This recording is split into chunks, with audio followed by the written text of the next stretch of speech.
Well, my name is Nicholas Sansano, and I'm a music producer, a music educator, musician. I live in New York City. I teach at New York University, and I produce records in New York and in France quite a bit as well. Artists I've worked with include Public Enemy and Run DMC and Ice Cube. And then I moved into more alternative rock, and I co-produced and recorded 2 albums with Sonic Youth, Daydream Nation and Goo. And more recently have produced records by bands such as Galactic from New Orleans, John Spencer Blues Explosion, a band called the Tigra, very influential electro-pop band from New York City.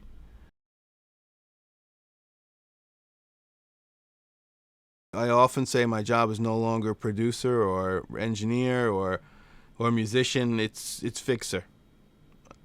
It's cheaper to call people like myself in later and have us fix, have us tune things, have us sort out arrangements, have us mix the final product, trying to assemble some sort of cohesive, clear message.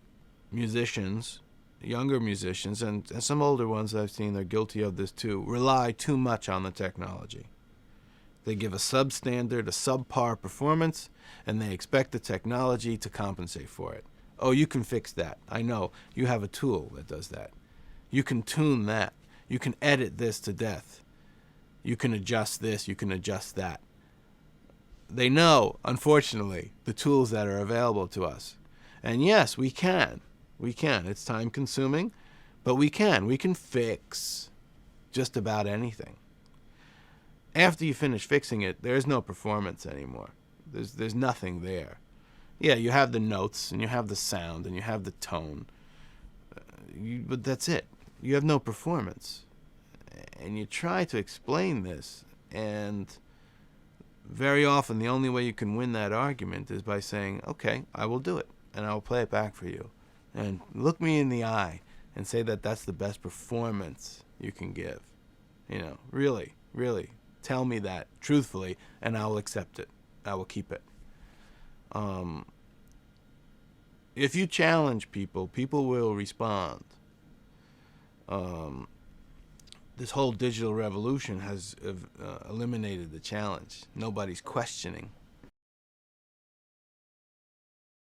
When we recorded the Public Enemy records, we had very dedicated machines, meaning one machine would be doing the drum programming, one machine would be doing the sampling, one machine would be doing the recording, so forth and so on. The limitations of analog recording made for a much more human interaction, however, where if we were going to do, say, moves on this console to change levels or to make a special effect or to somehow manipulate the sound, we would have to do it with our hands. The people in the room, we would get together and rehearse the moves in manipulating the sound the same way we would rehearse if we were playing a song or performing. And this sort of interaction made for an incredible dynamic. The idea that I can have my fingers on all the elements of the song and react the same way I would react as if I'm playing an instrument. I'm a pianist, a keyboard player, and this instantaneous sort of tactile relationship with the music is something that's second nature to me. If I hear something, if I want to do something, I want to be able to instantly, in real time, grab it, access it, and really have an interaction with what I'm working with. I feel that this, as I stated, really results in a more musical product, a less cut and paste, a less clinical, and at times a less perfect product. But that perfection that I speak of is not the perfection, not an emotional perfection. It's a clinical perfection, and I'm not I'm not really down with clinical perfection. I think that the perfection I seek is emotional only. And ironically, that perfection is full of imperfections.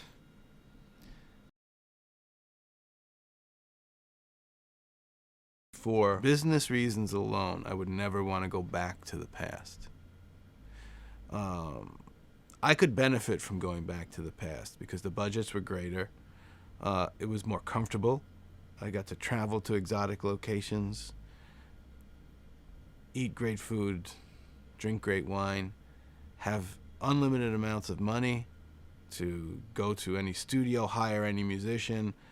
It was very comfortable. None of that was really about making music, however. Those were just added, creature comforts to the process. And while I participated in that, it was an abuse. It was an abuse, but it was at the time the status quo. To be very comfortable, to spend a lot of money, to indulge your every whim. I realized that was a huge waste. And the artist paid for it. The artist paid for everything. They always have. Technologically, I would like to go back in a certain way, only because of the time factor, the challenge factor, and the need to really be able to play and perform. When you are in a room and you've got 3 or 6 hours to perform and play something, there is an energy and there is a pressure that you'll either do it or you won't. But when you do it, if you do deliver, there is something special to that. There's a skill level that allows one to really excel in those, pressure sort of challenging situations. That I would like to go back to. I would like to go back to this, to an age of limitations.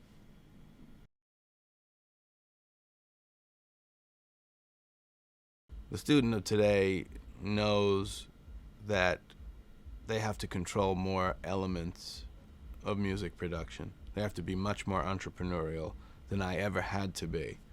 They have to create their own markets. They have to find their own musicians, find their own artists. They have to make their careers happen.